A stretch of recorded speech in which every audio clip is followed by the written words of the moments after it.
চিকেনের যদি এই রেসিপিটা বানিয়ে নিতে পারেন তো বর্ষায় একদম সন্ধেবেলা জমে যাবে, চা কফির সাথে ও ফাটাফাটি। তো চিকেন তো কিমা করে নিয়েছি এখানে, আর কিছু ভেজিটেবলও নিয়ে নিয়েছি। তো প্রথমেই কড়াই সাদা তেলে কুচিয়ে রাখা পেঁয়াজগুলো দিয়ে দিলাম, তবে পেঁয়াজগুলো কিন্তু একটু মিহি করেই কুচিয়ে নেওয়া। বেশ হালকা হাতে নাড়াচাড়া করে নিতে হবে যতক্ষণ না পেঁয়াজটা লাল লাল হয়।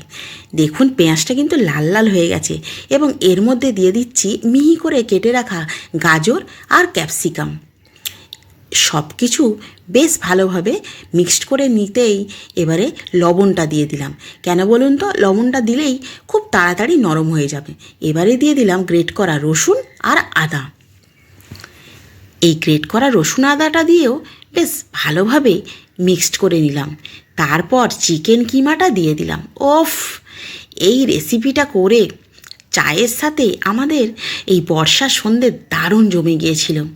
এর মধ্যে দিয়ে দিচ্ছি কাশ্মীরি লঙ্কার গুঁড়ো আর ধনে গুঁড়ো, হলুদ গুঁড়ো এবং দিয়ে দিলাম লঙ্কার গুঁড়ো। সব কিছু খুব ভালোভাবে মিক্সড করে নিতে হবে। তারপর দিয়ে দিলাম কাসৌরি মেথি। এর গন্ধ তো মানুষকে একদম মন ভরিয়ে দেয়। দারুণভাবে মিক্সড হয়ে যাওয়ার পর এর মধ্যে দিয়ে দিচ্ছি লেবুর রস। তবে হ্যাঁ, গ্যাসের ফ্লেমটা কিন্তু একদম জিরো করে দিয়ে, নাহলে কিন্তু তেতো হয়ে যাবে। একদম রেডি হয়ে গেল পুরটা। এবারে একটা পাত্রে নামিয়ে নিচ্ছি, এবং এখানে চিজ নিয়ে নিয়েছি। চিজটাকে আমি ছোট ছোট করে কেটে নেব। আর এই রেসিপিটার কিন্তু আমি নাম দিয়ে দিয়েছি চিকেন চিজ বল। দারুণ খেতে লাগবে।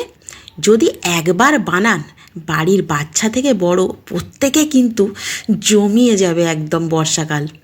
আর এখানে কয়েক টুকরো আমি পাউরুটি নিয়ে নিয়েছি এবং সাইডগুলো কেটে নিচ্ছি। তবে এগুলো কিন্তু ফেলে দেব না, হ্যাঁ, আমি এগুলো পরে ব্রেড ক্রাম্বস করে নেব, আর অন্য কোনো রেসিপিতে এগুলো কাজে লাগিয়ে দেব।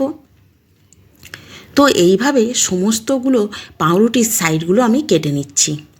আর এখানে একটা পাত্রে হালকা জল নিয়ে নিয়েছি, এবং হাতে দেখুন জলটা নিয়ে পাউরুটির মধ্যে একটু চেপে দেব, দিয়ে চিকেনের যে পুরটা বানিয়েছি এর মধ্যে দিয়ে দেব, আর একটা চিকেন ছোট্ট কিউব।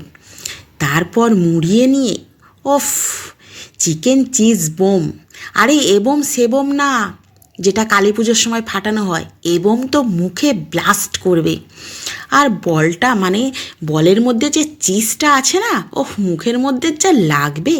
তো এইভাবে আরেকটা বানিয়ে নিচ্ছি। এগুলো তো একদম ইজি, আপনারা জানেনই। তো আমার সাথে এই ভিডিওটা চলুন। তো কেমন লাগছে প্লিজ কমেন্ট করে জানাবেন। হ্যাঁ, আরেকটা এরকমভাবে বানিয়ে নিচ্ছি।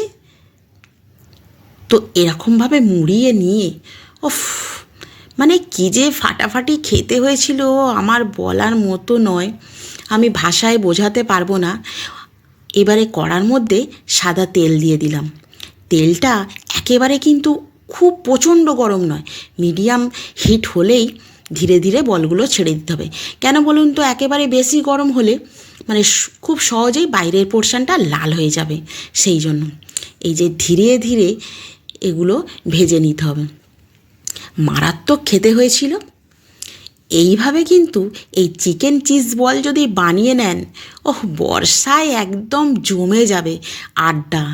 তো নিজেদের ঘরের আড্ডাই বলুন, কিংবা রিলেটিভ আসুক, কিংবা পাড়া প্রতিবেশী, দারুণ লাগবে। আমি বানিয়েছিলাম এবং সেটা আপনাদের সঙ্গে শেয়ার করলাম।